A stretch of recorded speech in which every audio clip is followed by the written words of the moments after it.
Iglesia Cristiana Vino Nuevo y la pastora Laura Méndez presentan su programa Fe que Mueve Montañas. Iniciamos.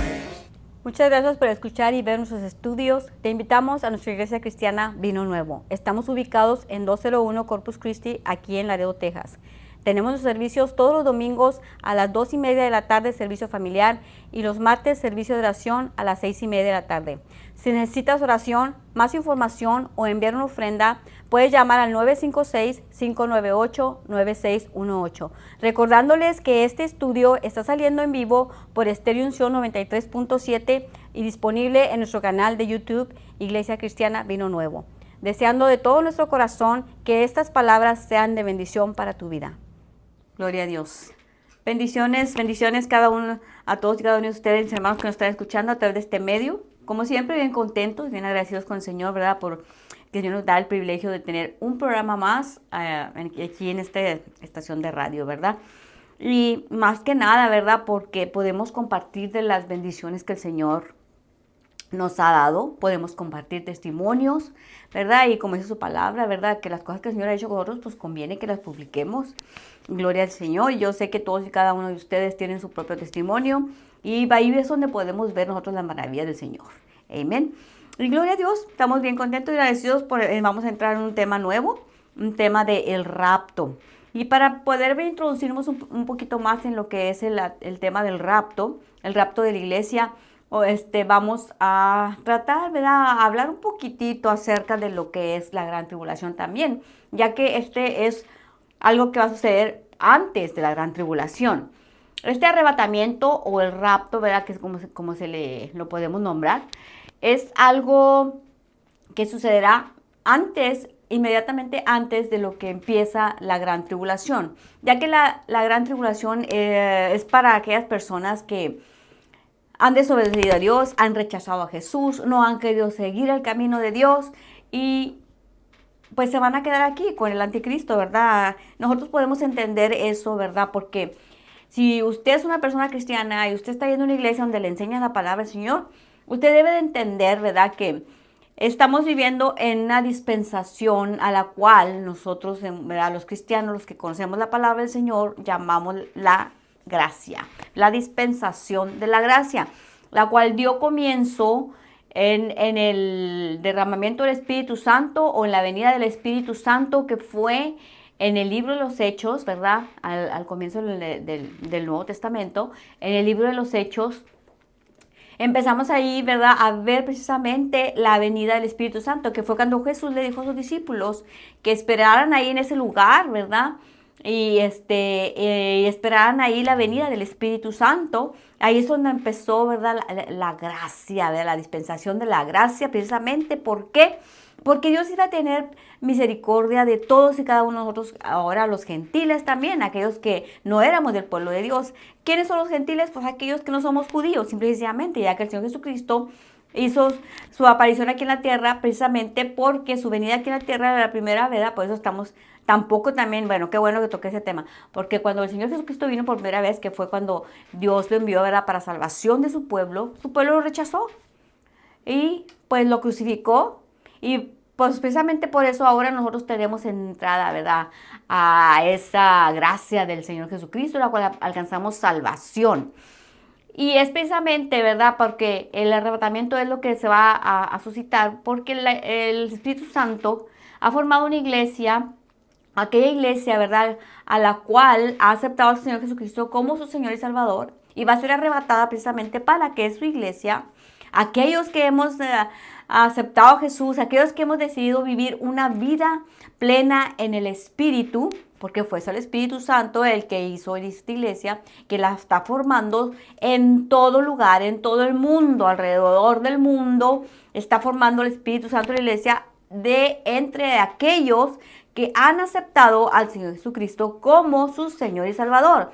Y Él precisamente, el Espíritu Santo, va a arrebatar esa iglesia. El Señor Jesucristo va a venir por su iglesia en las nubes. No estamos hablando de la segunda venida del Señor Jesucristo. La segunda venida del Señor Jesucristo va a ser precisamente ya cuando haya pasado la gran tribulación y cuando ya haya pasado la guerra del Armagedón y todo es el milenio, ¿verdad? Entonces cuando va a venir el Señor Jesucristo y esa es la segunda venida del Señor Jesucristo cuando Él ponga sus pies aquí en la tierra, ¿verdad? Ahí precisamente, ¿verdad? En Jerusalén, ahí donde está el templo del Señor. Ahí es donde va a poner Él su pie, ¿verdad? Su planta de su pie y es precisamente donde va a ser su segunda venida y es precisamente cuando nosotros venemos con Él a reinar aquí en la tierra. Pero el tema de este día va a ser el arrebatamiento. No estamos hablando de la segunda venida, vuelvo y repito, estamos hablando del arrebatamiento, ¿verdad? Y para entenderlo un poquito, voy a hacer una reseña rápida acerca de lo que es la dispensación, las diferentes dispensaciones. La primera dispensación, que fue la de la inocencia, fue cuando Adán y Eva, ¿verdad? Empezaron ellos que Dios formó a Adán y Eva y empezaron ellos a reinar sobre la tierra en su inocencia, en su pensamiento. Ellos siempre estaban santificados, ellos no conocían el pecado, ellos no conocían el odio, no conocían el miedo, ellos solamente vivían, pues se llama la dispensación de la inocencia, fue precisamente, ¿verdad? Cuando ellos fueron ya formados y están reinando aquí en la tierra y tuvieron sus hijos, ¿verdad? Aquí en la tierra, los primeros hijos que ellos tuvieron ellos vivían en la inocencia. ¿Por qué? Porque estaban inocentes del pecado, ellos no conocían el pecado. Y la inocencia, ¿verdad? La obligación en esta dispensación para ellos era obedecer. Precisamente, obedecer. ¿Qué es lo que tenían que obedecer? Obedecer a Dios. Cuando Dios les dijo que no comieran de ese fruto, que del árbol de la ciencia del bien y mal, que no debían comer de ese fruto, porque el día que de él comieran, morirían. Entonces, mientras ellos vivieron alejados de ese árbol, ¿verdad? De no probar del fruto de ese árbol, ellos estuvieron viviendo en la inocencia del Señor.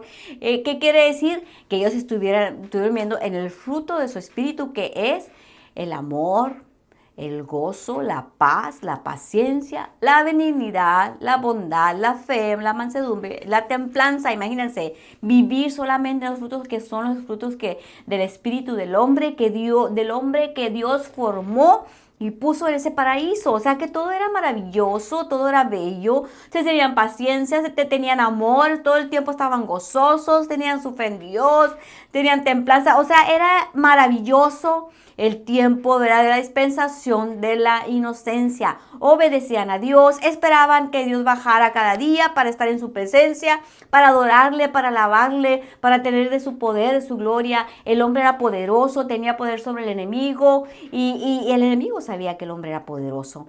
Así es que ellos vivían en mucha bendición tocante en la dispensación de la inocencia. ¿Cuál fue el fracaso? La desobediencia. Desobedecieron a Dios, obedecieron y se hicieron otro Dios. Y es el Dios, ¿verdad? Que pues precisamente que ahora nosotros podemos ver que es el mismo, ¿verdad? Como dice la Biblia, el Dios de este mundo que ahora estamos viendo, ¿verdad? Podemos ver a nuestro alrededor, ¿verdad? De cómo está empezando ya lo último, bueno, no está empezando, sino que ya se está acabando, como quien dice, ya lo último del hombre, ¿verdad? El pecado, como tan grande que hay alrededor nuestro, podemos verlo, ¿verdad? Desde entonces. La segunda dispensación, la dispensación de la conciencia, y bueno, pues vemos, ¿verdad? Ahí en la conciencia, ¿verdad? Ahora ellos estaban conscientes de lo que era el bien y el mal.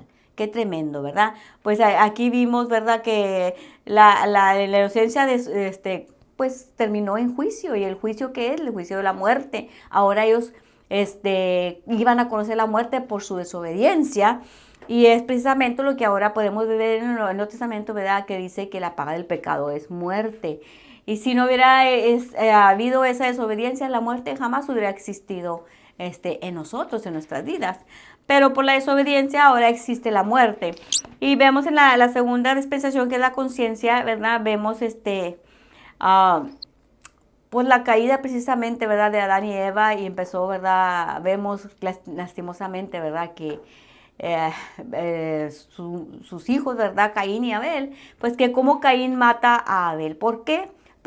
Empieza la envidia, empieza el coraje, empieza a reinar en las vidas de estos personajes, precisamente Caín, y él empezó a tener odio y coraje por su hermano Abel. Y todo empieza porque vemos, ¿verdad? Que ellos, después de la caída de Adán y Eva, Dios les enseñó, ¿verdad? Que ellos deberían de venir con un sacrificio delante de Él y ya vemos, ¿verdad? Que el derramamiento de sangre tenían que un animal, ¿verdad? Pagar por los pecados del hombre. Ellos tenían que venir delante de Dios con un sacrificio. Si ellos querían que Dios estuviese era todavía en sus vidas y si ellos querían venir a Dios, la única manera era con el derramamiento de sangre y Él lo vistió con las pieles de esos animales, ¿verdad? A Adán y a Eva y así es como vestían ellos. Entonces vemos, ¿verdad? Aquí que Caín y Abel, ¿verdad? Un día vinieron delante del Dios Todopoderoso con un sacrificio, pero es la diferencia, es la gran diferencia entre nosotros, ¿verdad? Muchas de las veces sabemos que nosotros debemos de venir delante de Dios como Dios dice, ¿verdad? A nosotros precisamente dice que con corazón contrito y humillado. Entonces, Caín y Abel, ellos sabían cómo venir delante del Señor, pero Abel, él supo que cómo venir, precisamente. Él trajo su sacrificio delante de Dios. Pero Caín no lo trajo así. No lo trajo así, sino que, vamos a leer lo que dice la palabra del Señor. Dice, ahora bien, Adán tuvo relaciones sexuales con su esposa Eva y ella quedó embarazada cuando dio luz a Caín. Dijo, con la ayuda del Señor he tenido un varón. Tiempo después dio a luz al hermano Caín y le puso por nombre Abel. Dice, dio luz a su hermano de Caín y le puso por nombre Abel. O sea, Eva pensaba que porque ella había tenido un hijo varón, ese es el hijo que iba a salvarlos a ellos pues de la condenación que se había puesto en ellos por la desobediencia, pero claro que no era así, porque sabemos, ¿verdad?, que Dios dijo que iba a mandar a alguien que le iba a dar la cabeza a Satanás, pero tendría que ser alguien sin mancha, sin pecado, para que pudiese vencer sobre el pecado.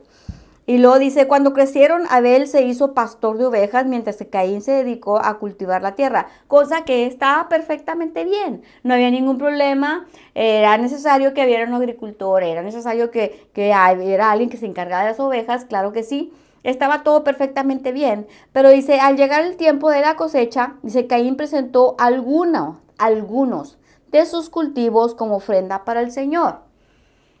Y no está mal tampoco que él haya hecho eso. La diferencia es que cuando vienes, sí le puedes dar a Dios algo de lo que tú tienes, pero cuando vienes delante de Dios, si tú quieres estar bien delante de Dios, debían de haber venido los dos con un sacrificio, porque eso era lo que Dios requería para el perdón de sus pecados y para estar delante de su presencia. Dice, Caín presentó algunos de sus cultivos como ofrenda para el Señor. Y después de todo esto, él dice algunos, no presentó lo mejor, sino algunos. Dice, y Abel también presentó una ofrenda, la mejor parte de algunos de los corderos que eran primeras crías de su rebaño. O sea, Abel presentó lo mejor para su Dios. Dice, el Señor aceptó a Abel y a su ofrenda. Dice, pero no aceptó a Caín ni a su ofrenda. Esto hizo que Caín se enojase mucho y se veía decaído. Dice, y Dios dice, ¿por qué estás enojado? ¿Por qué estás tan enojado?, preguntó el Señor a Caín. Dice, ¿por qué te ves tan decaído? Serás aceptado si haces lo correcto, pero si te niegas a hacer lo correcto, entonces ten cuidado. El pecado está a la puerta, al acecho y ansioso por controlarte. Dice, pero tú debes dominarlo y ser su amo. Eso es lo que Dios requería del hombre, que el hombre tuviese poder sobre el pecado y no el pecado sobre el hombre. O sea, Él tenía que haber venido con lo mejor que él tenía y precisamente con una ofrenda de sacrificio de sangre para que sus pecados fuesen perdonados, y él presentó lo que él quería. Sí, trajo algunas cosas de lo que él tenía, pero no lo que Dios requería para venir delante de él. Y luego, ya para ver si nos dice, ¿verdad? Aquí que a cierto día Caín dijo a su hermano, salgamos al campo. Mientras estaban en el campo, Caín atacó a su hermano Abel y lo mató. Ahí vemos, ¿verdad?, cómo empieza, ¿verdad?, la muerte a venir sobre la primer familia, ¿verdad?, de Adán y Eva. Y eso fue lo que suscitó, ¿verdad?, de vivir en la dispensación de la conciencia. ¿Ok? Vino la maldad. Vemos que la caída fue, ¿verdad?, pues precisamente eso, un sacrificio, y lo dice la maldad. Reinó, lo dice ahí en Génesis 6:56. Vamos a ver, reinó la maldad. Imagínense, ahora durante la dispensación de la conciencia reinó la maldad. Dios mandó el diluvio, terminó con todos los seres que había, y ahí fue cuando Dios termina con la dispensación de la conciencia, y luego empieza con la dispensación del gobierno humano. Y ahí vemos, ¿verdad?, que empieza con lo del diluvio. Se quedó Noé y su familia, y les dice Dios, ¿verdad?, que no, que se dispersen, que llenen la tierra. Le dice una vez más a Noé y a su familia, llenen la tierra, dispersen, háganse muchos, ¿verdad?, y henchir la tierra. Ese era un mandamiento que Dios les había dado. ¿Y cuál fue la desobediencia? Que no se quisieron dispersar, que no se quisieron separar, que querían estar juntos. Vemos, ¿verdad?, cómo en cada dispensación siempre hay una desobediencia y hay una consecuencia por la desobediencia. No se quisieron dispersar, y vemos ahí, ¿verdad?, cómo en la Torre de Babel ellos dijeron, vamos a hacer una torre porque no queremos ser dispersados. Y Dios vio que el hombre estaba haciendo lo contrario de lo que él les había dicho, ya que él dijo, llenen la tierra, dispérsense, llenen la tierra, henchir la tierra. Y ellos precisamente estaban desobedeciendo al querer hacer esa torre para que no fuesen esparcidos. Y entonces vemos aquí, verá cómo Dios viene y cambia el lenguaje de cada persona, porque era la única manera en que ellos se pudieran esparcir. Y eso fue, ¿verdad?, la consecuencia, ¿verdad?, del juicio que tuvo en la tercera dispensación, que fue el gobierno humano. Vamos a la dispensación de la promesa, ¿verdad? Ahí cuando Dios habla a Abraham, ¿verdad? Y empieza precisamente ahí, empieza en la Torre de Babel, cuando fueron dispersados, y terminó, ¿verdad?, también en juicio, y fue cuando fueron esclavos en Egipto, porque Dios le dice a su pueblo, ¿verdad?, que vayan a la tierra de Canaán, y ellos quisieron quedarse en Egipto. Entonces, especialmente, ¿verdad?, cuando Dios le da un mandato y ellos desobedecen, siempre había una consecuencia por la desobediencia o un juicio. Y terminó, ¿verdad?, la de la promesa precisamente ahí, cuando ellos fueron esclavos en Egipto. Y vemos, ¿verdad?, en la ley, como empezamos de la ley de Moisés. Y la obligación era guardar la ley, en la expresión de la ley. ¿Y en qué terminó también? Pues en la esclavitud, en Egipto, ¿verdad? Y violaron la ley siempre en la desobediencia. ¿Y en qué terminó la dispensación de la ley? Pues vimos, ¿verdad?, que el Señor Jesucristo vino, y ellos prefirieron, ¿verdad?, matarlo, al Hijo de Dios. Y pues naturalmente, ahí fue cuando empezó precisamente el juicio contra Israel, contra los judíos, contra aquellos que habían crucificado al Hijo de Dios. Ese Hijo que Dios había mandado como Cordero de Dios, que era expiación para sus pecados. Ese Hijo que lo iba a llevar precisamente al camino de Dios. ¿Y qué vemos? Que ellos desobedecieron, crucificaron a su Hijo, no lo recibieron. Y ahí es donde ellos crucificaron a Jesucristo, y ahí es donde se termina la ley, cuando fue crucificado, y Jesucristo fue resucitado y fue sentado a la diestra del Padre Todopoderoso. Y ahora el Espíritu Santo viene ahí precisamente en la dispensación de la gracia, que es la que ahora nosotros estamos viviendo. El Espíritu Santo haciendo, ¿verdad?, una iglesia. Fíjese bien, no una religión, entiéndalo. Los religiosos crucificaron al Señor Jesucristo.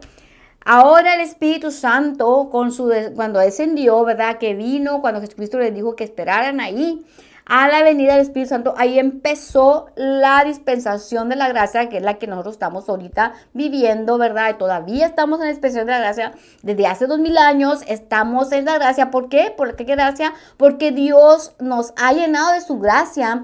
Gracia quiere decir favor que que no hemos merecido. Entonces, Dios ha tenido misericordia de nosotros y nos ha dado ese favor no merecido, perdonando nuestros pecados a través de la sangre del Cordero, de aquellos que acepten a Jesucristo como su Señor y Salvador, en la cual Dios nos va a librar a esta iglesia que ahora en este tiempo está viviendo en la gracia, que ahora está viviendo en Cristo, en el camino de Dios, ¿verdad? En la vida de Dios, porque Jesucristo es el camino, la verdad y la vida. Ahora Dios está teniendo misericordia de nosotros y nos ha hecho una iglesia, nosotros mismos somos el templo del Espíritu Santo.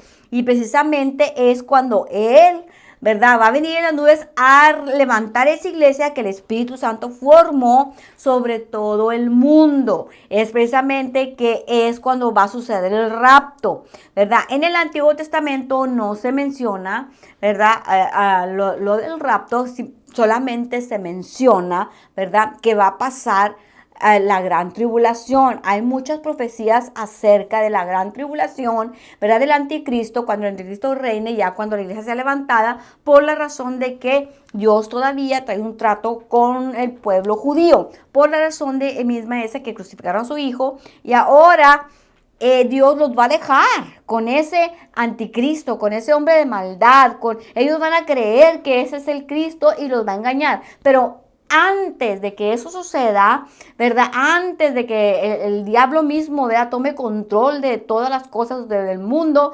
entonces va a suceder el arrebatamiento de la iglesia, que somos nosotros, aquellos que hemos aceptado a Jesucristo como Señor y Salvador de nuestras vidas.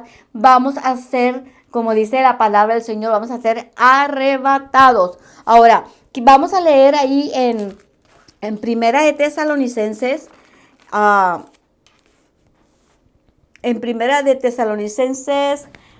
capítulo 4, versículo 13, dice, fíjese bien, aquí está Pablo ya en la iglesia primitiva hablándoles a los primeros cristianos, ¿verdad? A los tesalonicenses ya les está hablando y les está empezando a hablar. También vemos que a los corintios también. Ahorita vamos a leer el versículo que dice los corintios. Pero fíjese bien lo que dice aquí en 1 Tesalonicenses 4:13. Dice, tampoco queremos, hermanos, que ignoréis acerca de los que duermen, dice, para que no os entristezcáis como los otros que no tienen esperanza. ¿Por qué les estaba diciendo Pablo a los tesalonicenses esto? Porque los tesalonicenses estaban demasiado tristes por la gran persecución que había de los romanos contra los cristianos, ¿verdad? Aquí en esta ciudad, de la iglesia del Señor. Entonces, ellos estaban tristes porque los romanos estaban matando a todos los cristianos, a todos arrastraban a sus familias, arrastraban a ellos, los mataban, se encargaban de toda la familia de aquellos que eran cristianos, los mataban y estaban tristes porque había muchos que ya habían muerto a causa, ¿verdad?, de seguir predicando el evangelio. Y ellos estaban tristes por eso. Por eso le dice el apóstol Pablo a los tesalonicenses, tampoco queremos, hermanos, que ignoréis acerca de los que duermen, para que no os entristezcáis, dice, como los otros que no tienen esperanza.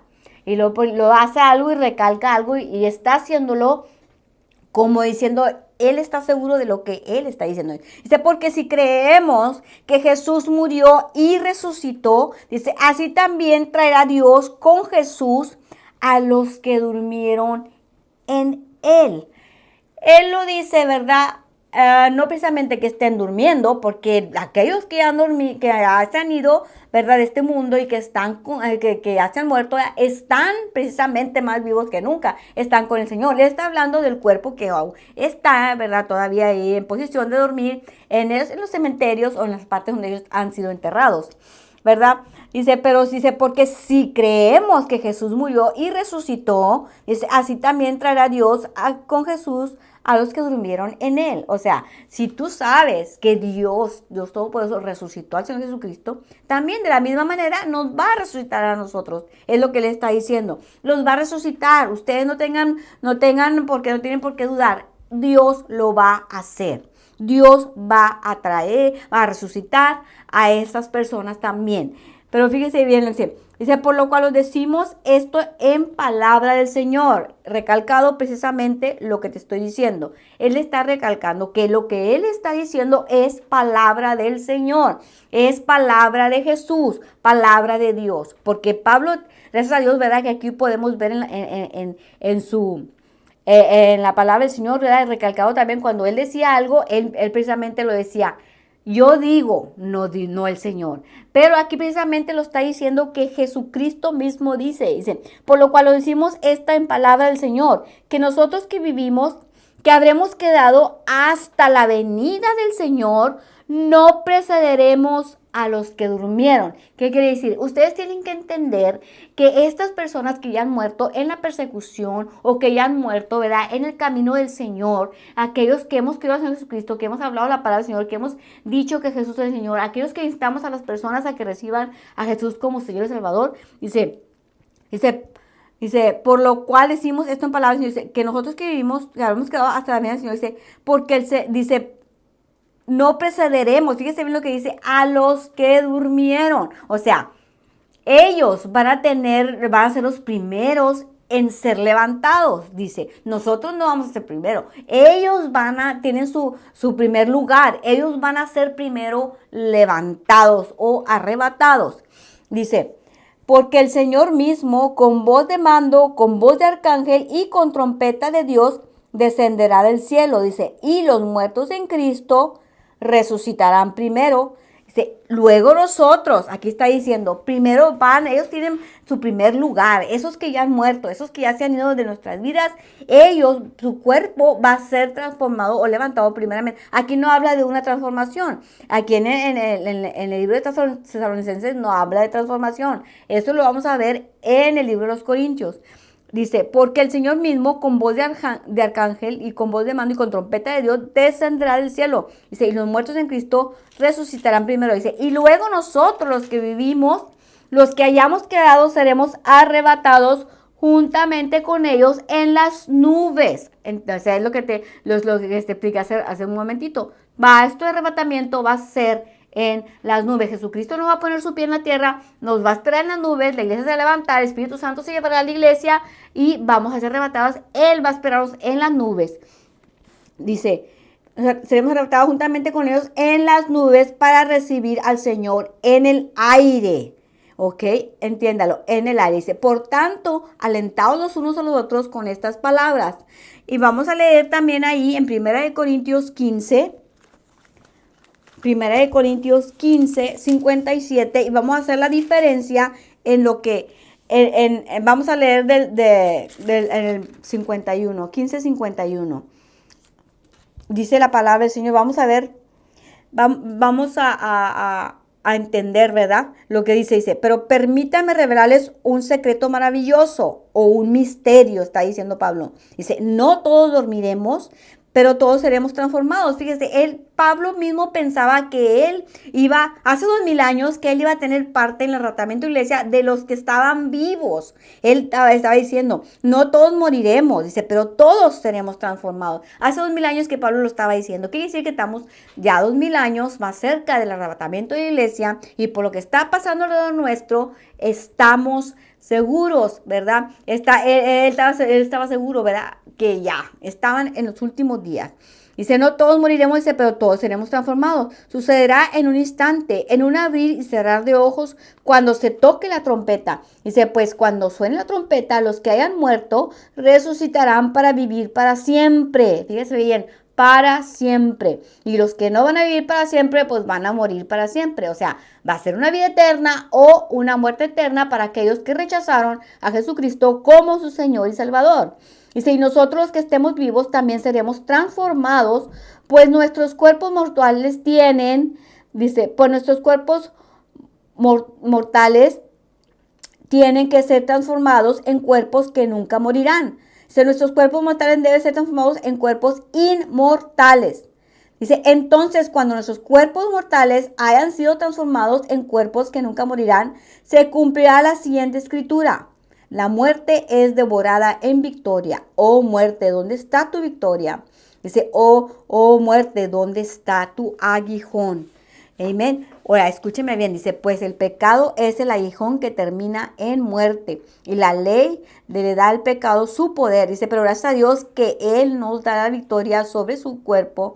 Dice, nos da la victoria sobre el pecado y la muerte por medio de nuestro Señor Jesucristo. Dice, por lo tanto, mis amados hermanos, permanezcan fuertes y constantes, trabajen siempre para el Señor con entusiasmo, porque ustedes saben que nada de lo que hacen para el Señor es inútil. Eso es lo que el Señor está esperando, que usted esté trabajando en la obra del Señor, que usted esté yendo a la iglesia, usted se envuelva a ayudar a su pastor, que usted esté trabajando en la obra de Dios, que usted esté orando, que usted esté leyendo la Biblia, que usted esté aprendiéndose la palabra del Señor para que usted pueda ser participante del rapto de la iglesia. En el siguiente programa vamos a hablar un poquito más acerca de lo que es el rapto y un poquito más a profundizarnos acerca de esto, no se lo pierdan. Esperamos, ¿verdad?, que usted también esté pendiente para el siguiente programa, para que usted entienda un poquito más de lo que es el rapto. Pero el Señor dice en su palabra que Él dice, por lo tanto, amados hermanos, permanezcan fuertes y constantes, trabajen siempre para el Señor con entusiasmo, porque ustedes saben que nada de lo que hagan para el Señor es inútil. Muchas gracias por escuchar y ver nuestros estudios. Te invitamos a nuestra iglesia cristiana Vino Nuevo. Estamos ubicados en 201 Corpus Christi, aquí en Laredo, Texas.